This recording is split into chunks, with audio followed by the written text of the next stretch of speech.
वैशाली बिना कुछ कहे खड़ी हो गई। दोनों ने अच्छा सा म्यूजिक लगाया और धीरे धीरे डांस करने लगे। वैशाली के लिए सब कुछ नया सा था, लेकिन उसे अच्छा लग रहा था।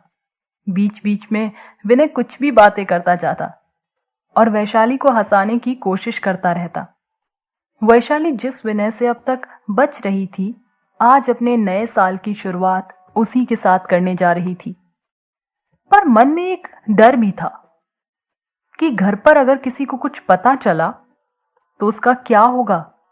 वैशाली को सोच में डूबा हुआ देखकर विनय ने डांस करते हुए उसको अपनी तरफ खींचा और इशारे से पूछा, कहाँ खोई हुई हो? वैशाली ने कुछ नहीं के अंदाज में सिर हिलाकर अपनी चिंताओं को एक तरफ किया और वापस विनय के साथ डांस करने लगी। जब काफी देर तक सौम्या और साहिल बाहर नहीं आए तो वैशाली विनय से बोली, लगता है ये लव वर्ड्स तो अपनी ही गुटरगू में लग गए और हम दोनों को यहां पागल बना रहे। अंदर चलकर देखें क्या हो रहा है। विनय को वैशाली की बात सुनकर हंसी आ गई। वह वैशाली से बोला, पागल हो क्या? क्यों डिस्टर्ब करना चाहती हो? बेचारी कभी कभी तो मिल पाती है साहिल से, और वैसे भी तुम गुटरगू नहीं करना चाहती हो तो इसका मतलब ये नहीं कि किसी को करने भी नहीं दोगी। कहते हुए विनय खिलखिलाकर हंस पड़ा। वैशाली उसको देखकर शर्मा गई और उसकी बात अनसुनी करते हुए उठकर अंदर जाने लगी। वह जाने के लिए उठी ही थी, तब तक सौम्या हाथ में ट्रे लिए हुए बाहर आ गई।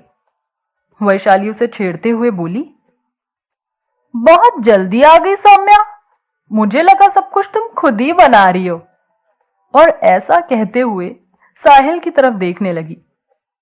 साहिल कुछ नहीं बोला, बस इधर उधर नजर घुमाकर वैशाली से नजरें चुराता रहा और फिर सौम्या को देखने लगा। सौम्या और साहिल जैसे इशारों इशारों में अपनी अलग ही कहानी बुन रहे थे। जाने क्या चल रहा था दोनों के बीच में।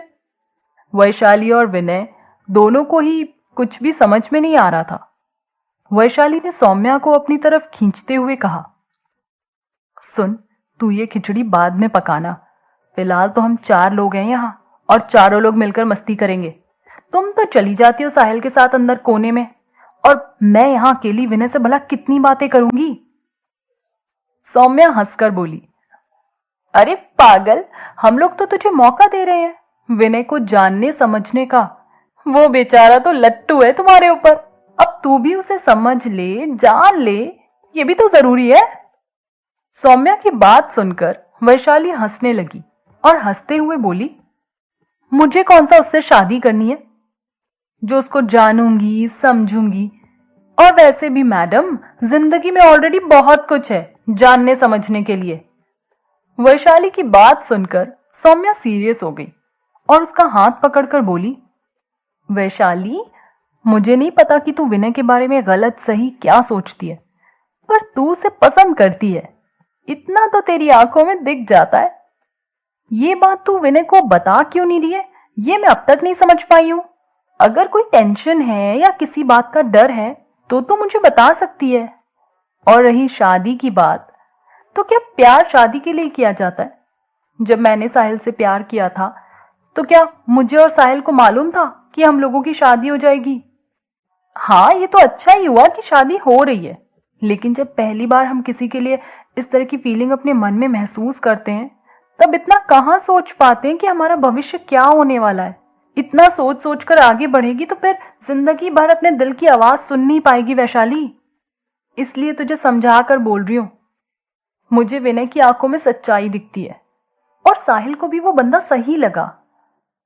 तुझे अगर विनय पसंद है तो तू बोल क्यों नहीं देती? बेचारा कैसे तेरे पीछे पड़ा है पागलों की तरह। तुझसे मिलने का कोई मौका हाथ से जाने नहीं देता और तू है कि नखरे दिखाए जा रही है। वैशाली कुछ कह पाती तब तक पीछे से आता हुआ विनय सौम्या और वैशाली दोनों को टोकते हुए बोला, अरे अरे, मेरे बारे में बातें हो रही हैं और मुझे ही नहीं पता। क्या बुराइयां चल रही है मेरी, मुझे भी तो बता दो जरा। और खुद ही अपनी बातों पर हंसते हुए उनके पास आकर खड़ा हो गया। वैशाली ने सौम्या को देखकर जैसे आंखों ही आंखों में इशारा कर दिया। सौम्या हंसकर विनय से बोली, अरे कुछ नहीं, ये वैशाली पूछ रही थी मुझसे कि साहिल तुझसे कब मिला और तुझे दोस्त कब बना लिया, तो बस यही सब बातें कर रहे थे हम लोग।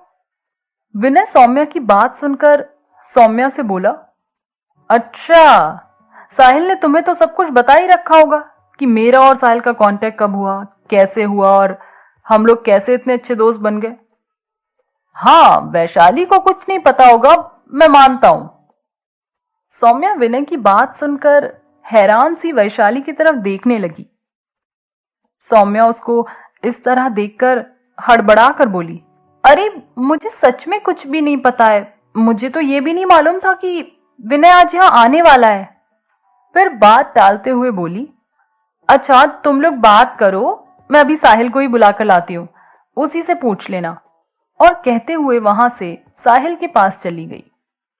विनय वैशाली के पास आकर उसके ठीक सामने खड़ा हो गया और वैशाली को देखकर सीरियस होकर बोला, वैशाली, सौम्या तुमसे जो भी कह रही थी वो मैं सब सुन चुका था, पर मैं सौम्या के सामने कुछ नहीं बोलना चाहता था।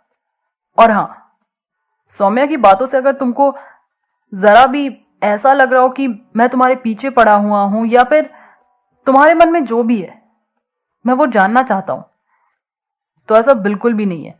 मैंने तुमसे पहले भी कहा था कि प्यार करना अपने हाथ में नहीं होता, प्यार तो बस हो जाता है और जरूरी तो नहीं कि हम जिसे प्यार करें वो भी हमें प्यार करे।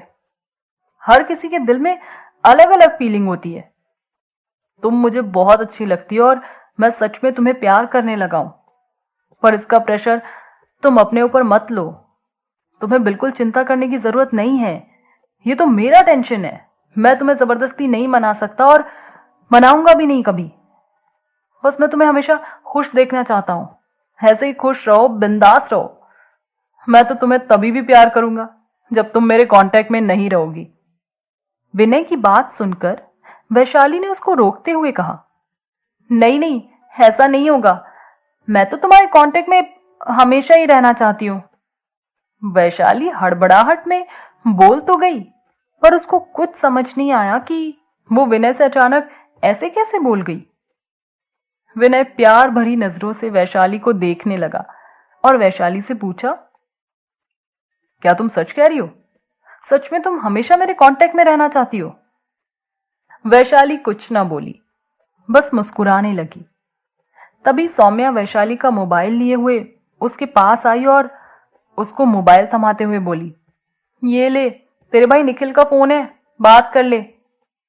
निखिल का नाम सुनकर विनय सोच में पड़ गया। वैशाली विनय से थोड़ा दूर होकर मोबाइल लेकर बात करने चली गई। विनय को लगा जैसे निखिल को उसके बारे में पता चल गया है। क्या निखिल को सच में विनय और वैशाली के बारे में पता है, या फिर ये विनय का वहम है? आखिर निखिल ने वैशाली को क्या कहने के लिए फोन किया है, जानेंगे